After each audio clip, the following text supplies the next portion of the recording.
Hey guys, I'm not sure what happened there. I lost connection, so I deleted that upload and I'm starting again.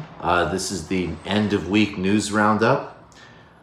I'm not sure whether I'm going to do this Thursday or Friday, to be honest with you. It's like a give and take depending on which day is more busy, to be honest, but I'm going to try to make it consistent. There's a problem. There's like a leak in my apartment. So this good dude is over here actually helping out. But in case you hear any noise in the background, that's it. It's life. Become a patron today, patreon.com/TMBS. This is the news roundup. The Monday shows are more specific intros to ideas, theories, political parties, historical events. This one's a news roundup. And as always, definitely an opportunity to hit me with super chat donations and I will answer your questions. So I want to talk a little bit about impeachment out of the gate. And there's a positive signal and a negative signal. The one positive signal is that a poll just came out. I believe support for impeachment just went up 13 points, which really shows that action matters, and so much of politics is just about disposition and having proper chutzpah. So them actually making this move is smart in that sense because it's an act of aggression. It's an act of politics. Now, on the other hand, Nancy Pelosi limiting this just to the Ukraine thing, disaster. And I'm going to speak, just my thoughts here. I think that the type of corruption that the Ukraine call reveals does not shock a lot of people, to be honest. And it is like so much with Trump. It's a worse example of what's already on the continuum of all politics, right? And plus, even though the stuff with Joe Biden and the prosecutor is a conspiracy theory, the other part about his son sitting on that board of the Ukrainian energy company is true. And it is the swamp, and it is disgusting, and it does implicate almost all of America's oligarchy and political class, Republicans and Democrats and so on. So them limiting the scope of the impeachment is dumb as hell. The polls are going in the right direction because there's a response to aggression, frankly. So we'll see how it plays out. First of all, I saw that comment. There's a new light in here, so that's good. And this is the office, man. This is the down home. This is just the what's up. Let's chill. Let's talk about politics. All right, that's the impeachment part. I also wanted to talk a little bit briefly about what's happening in Israel. I just saw the country attorney. Rudy Giuliani makes Joe Biden look like the most incredible, sort of high-performing individual in American politics. It's not letting you super chat. Well, that's a problem, but we'll figure it out. I just want to say in Israel, this is still a mask-off election. The joint list performed well.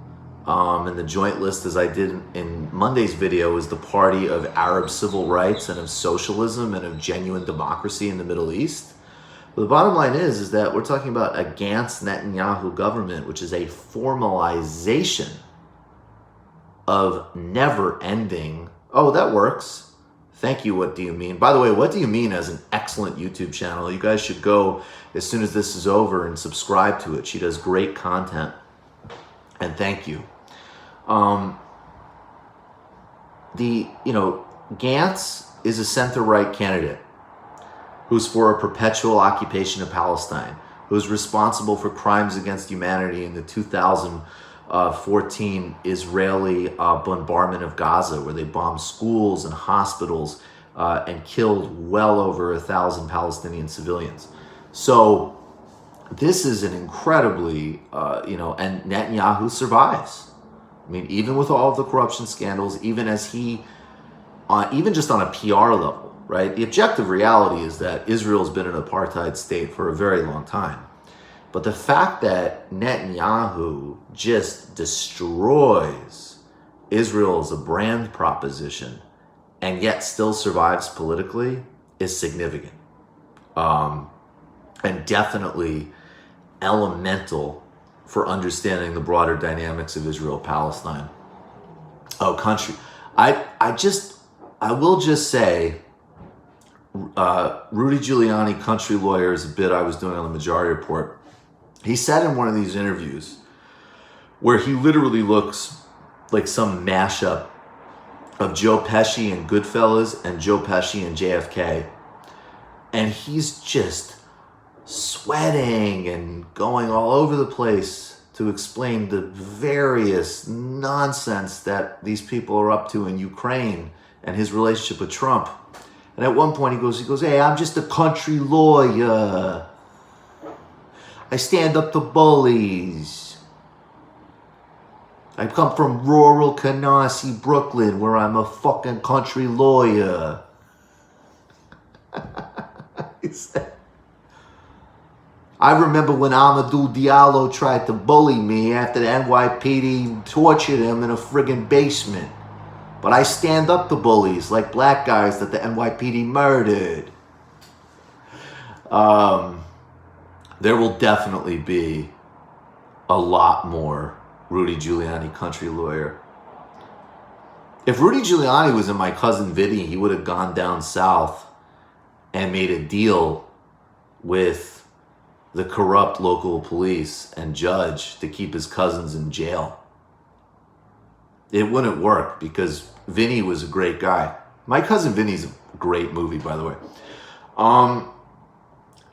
Another thing I've been thinking, I keep thinking about, obviously the presidential campaign, obviously how we continue to forward Bernie Sanders. And I want to strike a dialectic here because I've definitely, been losing my patience because obviously, the Sanders campaign, there's a total double standard. People speak any kind of way they want about a Breonna Joy Gray, about a Megan Day. There's the most disingenuous, dishonest, ridiculous weaponization of pseudo-woke identity politics. In some ways, it's even already worse in 2016. It's everybody needs to get back to reading Adolph Reed and The Vampire Castle, and we will do more of that on the show. And so not for a minute should we compromise or back down or be bullied out of being clear about all of the problems in Elizabeth Warren's record. Those votes for military budget increases, and I'm sorry, Alan, that's a really good question. I would need to look more into that. I think at the end of the day, certainly electorally, when it comes to a general election in 2020, there is going to be some type of popular front politics to defeat Donald Trump. I'm going to say this right now, and I'll keep saying it. I'm a socialist with a Marxist analysis of politics, and I think that 100% electing Bernie Sanders is, and Michael, and I'm sorry, man, I don't know if you'll accept it. Wait. Yellow. Oh, I do recognize you. Yellow Vest was a guy who always used to, you used to get all pissy at me because I didn't like Tulsi Gabbard. Of course, apology accepted, man. Of course. Dude, we all make mistakes. We all learn and evolve, but I appreciate it. Welcome aboard. Who wins in a drinking contest between Larry Kudlow, Rudy Giuliani, and Wilbur Ross? Larry Kudlow, without doubt. Wilbur Ross would pass out while he's pouring a drink. Rudy Giuliani, I would speculate about any number of substances with Rudy Giuliani if you're making me guess. And Larry Kudlow's a boss. Larry Kudlow, I don't even know if he drinks. But I think that if Larry Kudlow, and I'm being totally hypothetical here, I think that if Larry Kudlow is a massive gargantuan drinker, that he would hold his own. Who's dumber, Rubin or Meghan McCain? Dave Rubin.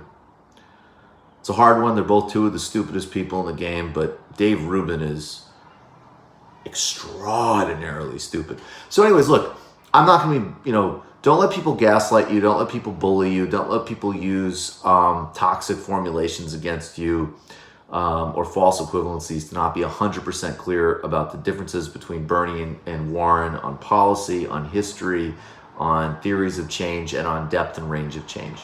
Now, that said, I want to check, myself, not from any of the critiques. I keep reiterating that. But the reality is that, I get why people are really pissed off and really disgusted, because the attacks on Sanders and the dishonesty and all these things are disgusting. And if you look and, even have, someone like Bree is my friend. I think what people say about her, I see even a personal level, is just absolutely disgusting. Oh, just really quickly, Solidarity of the Japanese Communist Party. Will you send me a link on that? I would love to learn more about that. Would love to do content on the Japanese Communist Party. What was this other one?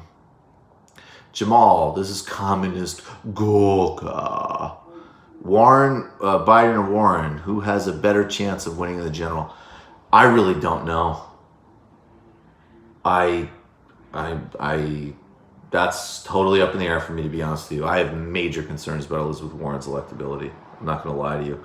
Who's the most Hey, Michael, what are the most successful political social campaigns across the globe that have occurred in your lifetime? Why do they work? P.S. I heard you say that Nas is number one MC, no doubt. The Pink Tide as a whole, for all of its flaws, is the most progressive and successful governance in our lifetimes, if we're in our 30s. Collectively, 70 million people out of poverty. Lula alone, 40 million people out in Brazil. The courage and ideas of regional integration that Hugo Chavez put forward, the different approaches, but all incredibly dynamic leadership, problematic at times, but really dynamic and range of leadership of everyone. I mean, you're talking Cristina Kirchner, Evo Morales, Rafael Correa, Jose Pepe Mojica. These are... my thoughts on the Canadian election is I would probably vote for NDP. I would imagine I would vote for NDP. Frankly, I like Jagmeet Singh. There's some things that I've been a little bit questioned about him on, some of his sort of own decisions in terms of the way he manages his own party. And also, I think especially because he really is a third position candidate, I don't know why hasn't been a little bit more aggressive in terms of how left he's willing to be. Rank the members of the Wu-Tang. I got Jizza top. Oh, that's a really good one. My favorite member of the Wu-Tang is Raekwon, because Only Built for Cuban Links is my favorite Wu-Tang project. On top of that, I just want to say, yes, thank you, Lily. I'm all over it. That's fascinating. Japanese leftism, Japanese Communist Party. I would love to cover that on TMBS. I think, and I'm looking forward to a lot of the Sunday shows we have coming up. We're doing one on the coup in Grenada, the invasion of Grenada by Reagan and what that government was. We've got another one coming up with Harvey Kay. We've got one coming up with Connor Kilpatrick on the professional class and Elizabeth Warren. He's a brilliant guy at Jacobin. Yeah, but okay, I keep saying this from the same point. Criticize. What do you think of the claim that Pelosi? I don't make much of the claim that Pelosi was waiting for the right time. I am dubious of that claim, and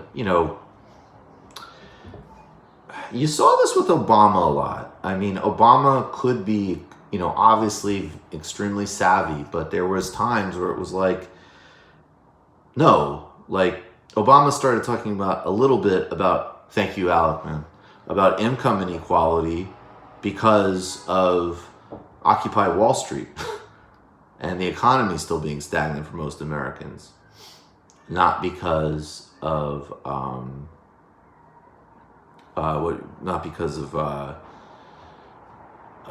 hold on 1 second, just 1 second, guys. I'll be right back. Sandy, I need a few minutes. I'm live doing something. I'll call you right back, okay? I just need like 5 minutes. All right. Thanks, Mom. Sorry, guys. I do have to get out of this in a minute. But we should have a confident attitude. We should project a lot of confidence and really, because I say, be clear about the differences with Warren, call the bullshit, but do it with a smiling face. Comparing her directly to Hillary Clinton is a stupid strategy and it's false on policy. And people say that she's the same on Bernie. It's complete and utter dishonesty and total bullshit.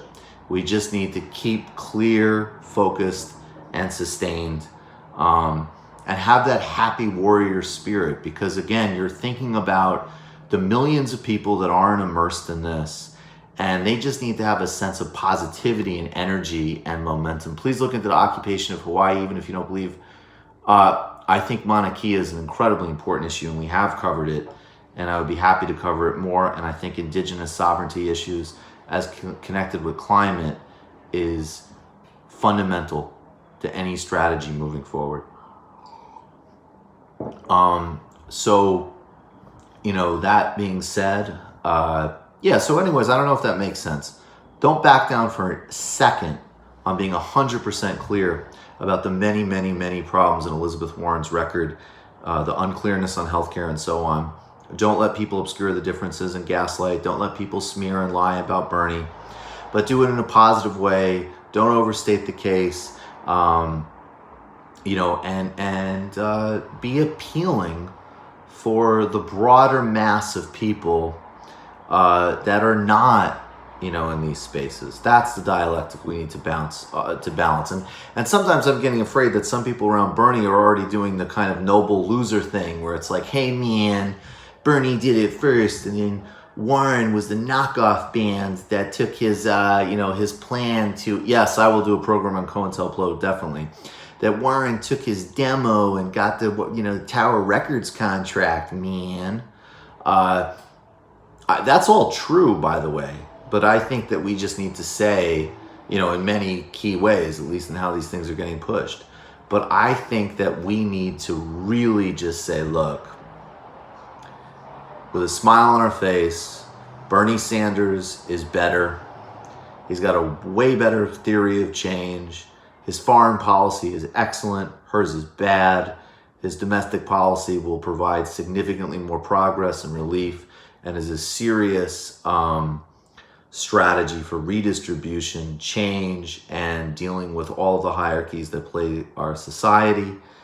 And we do that with a smile on our face. We do that with clarity. We don't get bogged down in all the disingenuous bullshit that people are always going to throw at Bernie. So that's the focus. And also, I'm not like, I'll keep talking about Joe Biden a bit. Frankly, there might even be more people. There might be 10 people in my audience that are Republicans and 2 people in the audience that Joe Biden's their second choice. So I'm not going to spend much time talking about Joe Biden. In this space, we need to clarify and be clear about why Sanders is the best candidate and the problems with Warren. But I'm also going to add, for Tulsi and Yang people, are you serious, man? If you claim to be a progressive, this is really the time to stop messing around. I would love to come to Boston and, put your energy behind, first of all, a candidate who is way better than Andrew Yang or Tulsi Gabbard, and a candidate who can actually win if you have any of these genuine progressive commitments. So, that uphold, I don't know what we do about Yang. I think the thing with Yang that's interesting is I think that people who are really left, you keep educating them. But I also think there was a great piece in the Jacobin that Amber Frost wrote about the Failson mystique and the Andrew Yang supporter. I think there's some people, Bernie Sanders is calling for something deep and transformative and visionary. And I think some people really do just want a cash, for a joystick, basically. Like, I think that's all it is. And, that's depressing, and we can do better. But there are a lot of people in the Yang Tulsi-averse that identify very strongly as progressives. And I'm telling them it is time to do a serious game plan to get Bernie in. And that means dealing with the smears and the disingenuousness that are coming from some people who support Elizabeth Warren, and being clear about the very significant differences between the Sanders and Warren approach in a way that's positive, in a way that's engaging to a broader electorate and strategic. And then with Tulsi and Yang people, it's time to say, hey, look, it's getting real.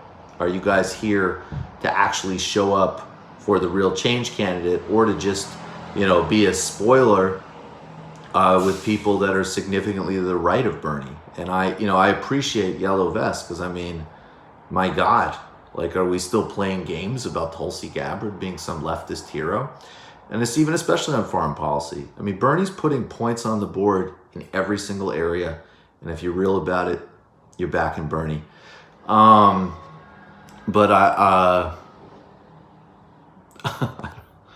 So, all right. So, guys, you are all awesome.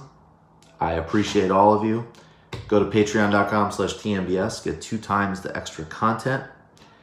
And there's a whole bunch coming for you, including, of course, more illicit histories and more video clips, and a big show on Tuesday with Anna Kasparian, and a whole lot more. On Monday morning, I'll be on Rising with Crystal Ball. And check me out. I was just on the Damage Report with John Idarola. Peace and love, guys. I appreciate all of you. Thanks so much for the Super Chat donations. Thanks to all of you. Thanks to all the patrons. You guys are great. See you soon.